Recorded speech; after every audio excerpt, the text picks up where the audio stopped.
Azteca TV. Me gusta. Para hablar nuevamente del caso del fiscal argentino Nisman, tengo de invitados aquí en la noche de hoy, por una parte, Gustavo Peretnik, analista experto en temas de terrorismo, profesor universitario. Bienvenido, Gustavo, gracias por estar aquí en el programa.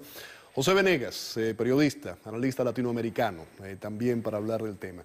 Gustavo acaba de publicar, él lo tiene ahí en inglés, yo lo tenía por acá en esta nota en español, Matar sin que se note, el único libro que cuenta quién era Nisman. Ahí tienes la versión en inglés, ¿correcto? Correcto, es la que acaba de salir en rigor. El libro en español salió antes de que fuera asesinado. Ya. ¿Quién era Nisman? Ya que lo... Era un patriota. Siguiendo un poco por el título que tienes aquí.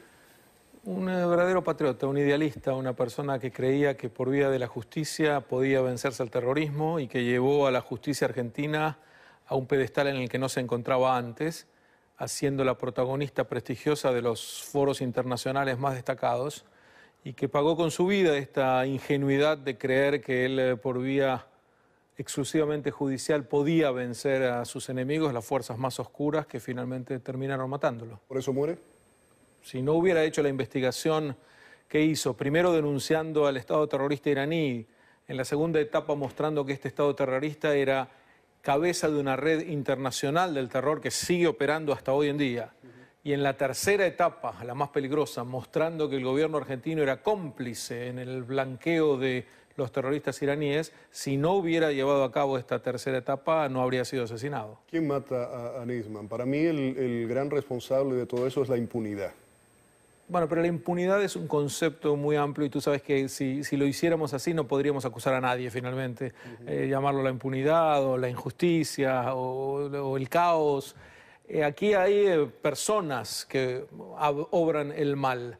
En principio sus enemigos, y el enemigo número uno de Nisman era el Estado de Irán, a quien él denunció y a quien expuso ante la justicia internacional, y del que logró que Interpol nada menos emitiera alertas rojas para capturar a los cabecillas iraníes que perpetraron el atentado en la Argentina.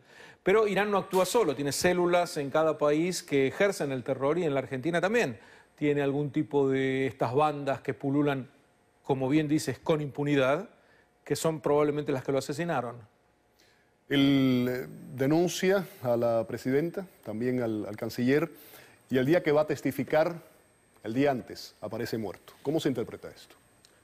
Que estas fuerzas del mal previeron que su presentación ante el Congreso argentino del caso contra la presidenta y el canciller iba a generar que la presidenta y el canciller terminaran yendo a la cárcel. Él me lo dijo personalmente, en el último encuentro que tuve con él antes de su asesinato, las palabras que utilizó fue... ¿Qué tiempo antes del asesinato? Un mes. En un café de Buenos Aires, y me dijo, yo lo voy a poner en la cárcel. Yo contesté, Alberto, me parece que estás delirando un poco, es demasiado ambicioso. Y me respondió, mira, si no van a la cárcel van a tener que irse del país, porque las acusaciones contra ellos son excesivas, está todo muy claro, es irrefutable la evidencia que él tenía en sus manos. Entonces aquellos que quieren proteger al régimen en estos momentos son los que se lo quisieron sacar de encima. Ahora, la justicia argentina vuelve a rechazar esa denuncia de Nisman. ¿A qué se debe esto? ¿En qué se basa? La justicia no, hubo un juez que lo rechaza y hubo varios fiscales que lo están apelando. Y un tercero que se pronuncia a favor pero no lo hace públicamente. El juez que rechaza a la denuncia de Nisman lo hace de una manera tan torpe que se delata a sí mismo enseguida. Primero porque por un tecnicismo legal rechaza siquiera prestar atención a las 5.000 horas grabadas telefónicas que tenía Nisman y que ofrecía como prueba, y él dice que ni siquiera puede ser testimonio válido y no las utiliza. Y en segundo lugar, lo fundamental, en su dictamen en donde explica por qué rechazaba la acusación de Nisman, se excede en loas hacia la presidenta y hacia el ministro de Relaciones Exteriores, algo que un juez no hace en general. Fue una especie de acto fallido, se delató a sí mismo, porque él tendría que haber dicho por qué le parece que la denuncia no debe ser investigada siquiera, que era el caso, y no empezar a elogiar a la presidenta y al ministro, que son políticos y que eran los involucrados y acusados por Nisman. ¿Esa es una muestra de no separación de poderes en el país? Una muestra de la invasión que está ejerciendo el Poder Ejecutivo sobre el Poder Judicial, un síntoma de que la democracia está en verdadero peligro. José, tú y yo hemos conversado aquí en el programa varias veces sobre el tema. Estábamos escuchando acá al profesor Peretnik. ¿Qué piensas de lo que estábamos conversando? Yo tengo básicamente el mismo análisis. Fíjate que el caso Nisman, que termina con una denuncia que conmocionó al mundo antes de la muerte de Nisman, a los 3 días lo matan, vamos a suponer, o muere, aunque hubiera muerto por causas naturales, hubiera sido extraño. Todo el mundo atento, y aún así han pasado 2 meses. La causa de la investigación de la muerte de Nisman directamente no existe, no hay una investigación de muerte, se sigue investigando un suicidio. La denuncia de Nisman es desestimada de un modo burdo desde el punto de vista legal, sin sentencias sin apariencia de legalidad, un absurdo total. No tiene ningún sentido una desestimación. Y esto lo hacen a la luz del día, además de lanzar una campaña de desprestigio y de ensuciar a Nisman.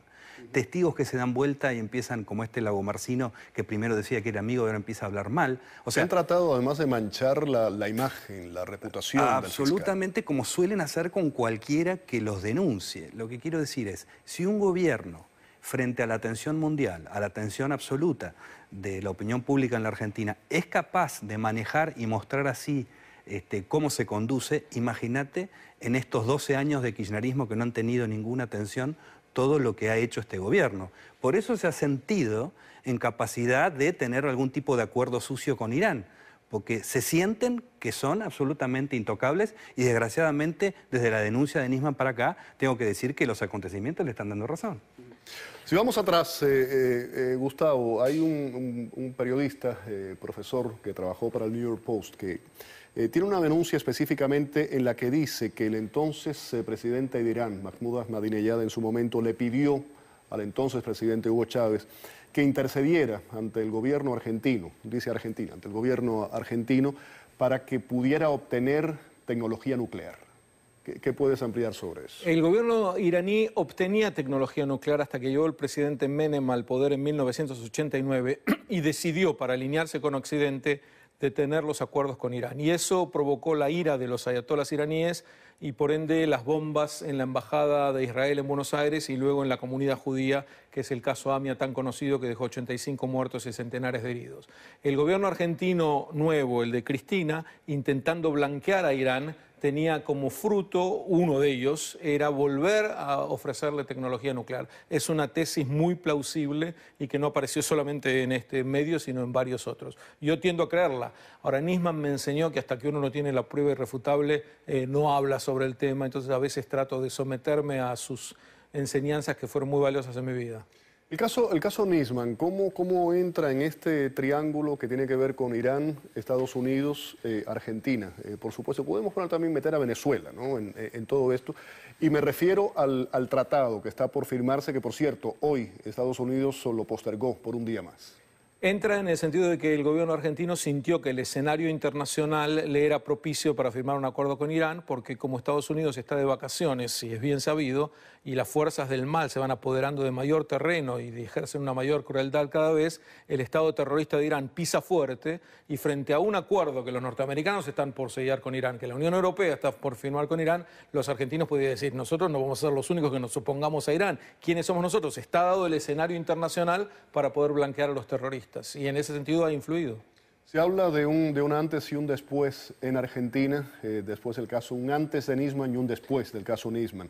¿Qué deja? ¿Qué vacío ha dejado en la población, en la credibilidad, en la transparencia política dentro del país, entre los argentinos? Como bien dice, cuando se cumplió el primer mes de la muerte de Nisman, de su asesinato, casi 500.000 de personas salieron a las calles bajo una lluvia torrencial para rendir homenaje a su memoria y exigir justicia. Una marcha además sin color político. ¿Perdón? Que no era una marcha con color político. Era la marcha del silencio. Era la marcha del silencio convocada por fiscales asustados por la situación.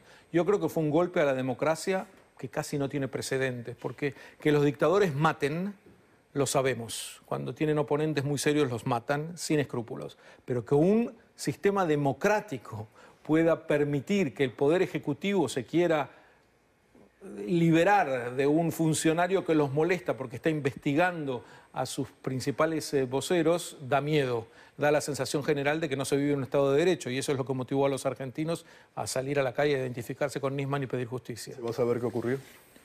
Depende un poco de los cambios políticos en la Argentina. Bajo el actual gobierno, no, porque hay una maquinaria de confusión, y bien decía José que parte de esta maquinaria es desprestigiarlo una y otra vez a Nisman y generar muchas opiniones para que la gente finalmente diga nunca sabemos, nunca se sabrá. Si llega a haber un cambio de gobierno, puede ser que el nuevo gobierno reivindique nuevamente el perseguir la justicia para con Irán, y eso también rinda como frutos que se sepa quién lo mató.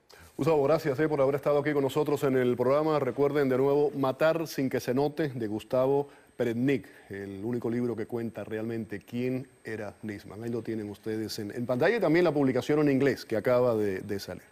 José, te pido que te quedes para continuar conversando sobre el tema. Hablabas de Lago Marcino, quiero tocar ese tema al regreso.